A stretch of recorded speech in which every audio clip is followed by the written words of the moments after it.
दिनै UPPL धोनस्रि block हिसाबै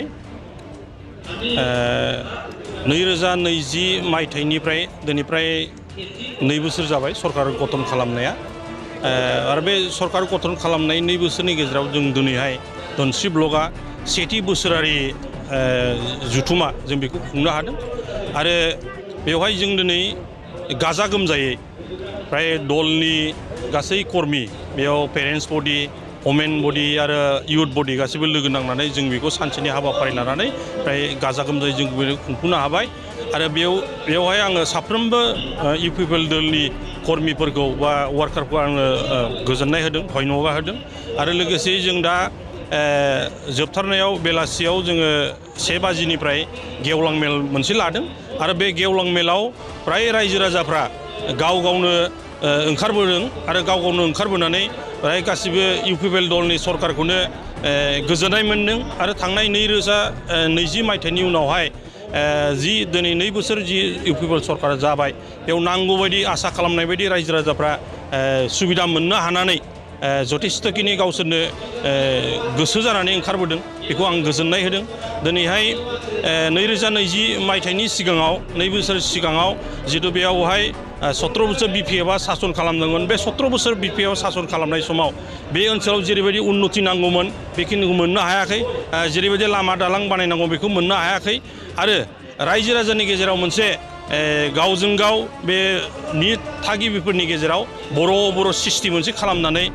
जोंखौ डिभाइड एन्ड रुल पलिसि खालामनानै गावजों गाव मोनसे संघात खालामदोंमोन दिनै बे UPPL सरकार जानायनि उनाव प्रमद बर' आरो गबिन्द चन्द्र बसुमतारी सारमोननि दैदेननायाव जि सरकार जाबाय बे सरकार जानायनि उनावहाय बे दिनै 2 बोसोर जानो थांगासिनो दं फैगौ 20 डिसेम्बराव बे 2 बोसोर जासिगोन आरो बे 2 बोसोरनि गेजेराव खुनु मोनसे बेयावहाय आन्दलन जायाखै खुनु मोनसे बेयावहाय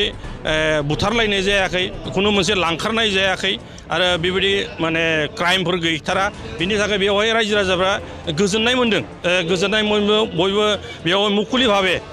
बे जाति गासै जेसेबांखिनि बे धर्मलाम्बिफोर दं गासैबो गावनि गोसो बायदि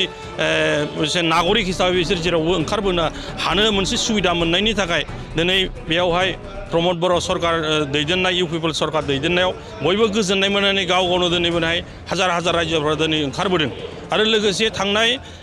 नैबे 12 डिसेम्बरनिफ्राय फैगौ 22 डिसेम्बरसिमहालागै मोनसे लेन्ड मेला खालामनानै बे ओनसोलनि थाखाय जायफ्रा बेयाव बिभिन्न जाति जनगोष्ठीनि मानसिफोर दङ आरो बिसोरो दिनै UPPL सरकारखौ जोबोद मोजां मोनदों आरो जिखिनि गुसुं समनि गेजेरजों UPPL सरकारा गोबां खामानि मावना दिन्थिनो हादों बिनि सायाव बयबो बिथांमोना रंजानायखौ फोरमायदों आरो जों आसा खालामदों फैबाय थानाय समाव जों बिनिख्रुइ बांसिन जों खामानि मावनो हागोन बिथां प्रमद बर' दैदेननायाव दिनै रायजो राजाफोरनो थाखाय गोबां खामानि मावनो थाखाय आखाइ लादों सुपार 50 आखाइयाव लादों अनसुंथाइ दुखियाफोरनो होगासिनो दङ मोनसे VCDCआवहाय 200निबो बांसिन मानसिफोरनो बियो थाखा फैसा दुखियाफोरनो रानदों आरो बेबायदिनो गियान सोरां आसनि दङ आरो गोबां गोदान आसनिफोर दा जोंनि बे BTR सरकार लागासिनो दङ आरो बेफोर गासैनिबो गेजेरजों दिनै बिभिन्न जाति जनगोष्ठीफोरखौ आवगायनानै समान्तराल भाबे लांनायनि थाखाय बेबस्थाखौ जों खालामगासिनो दङ आरो जों आसा खालामदों फैबाय थानाय समफ्राव आरो बेनिख्रुइ बांसिन गुबुन अनसुंथाइ बा थिग बेबायदिनो गुबुन स्किमनि गेजेरजों जोंनि बे BTR ओनसोलावहाय जौगानायखौ लाबोनो हागोन बेखौ जों मिजिंथिनो हायो UPPL सरकारा खामानि मावनायाव किसुमान बेलायावहाय जों नंगौ बाथ्राखौ बुंनांगोन बेखौ मिसा बुंनानै जेबो लाब गैया कर'नानि थाखाय गोबां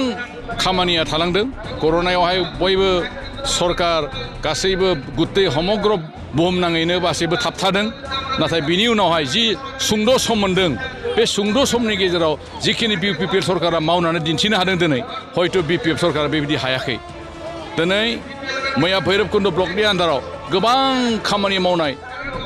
जिथुनिखि खामानि कुनु दिन नुफेराखै भैरबकुन्द ब्लकनि सिङाव थानाय उदालगुरिबासि रायजो राजाफ्रा गोमोदों एसेबां खामानि मावदों होननानै दिनै जोंनि बे धनस्रि ब्लकनि सिङावबो गोबां खामानि जादों नाथाय बेखौ दिनै रायजो राजाफोरनि गेजेरावहाय हाइलाइट खालामनाय जायाखिसै दिनै हयथ' बेखौ गाबोन सुंद' समनि गेजेरजों मोनसे हाइलाइट खालामना दिन्थियोब्ला बे ओनसोलनि मानसिफ्राबो आसरित मोनगोन जे बे बोसोरनैयाव जे गोबां खामानि जाबाय बे ओनसोलाव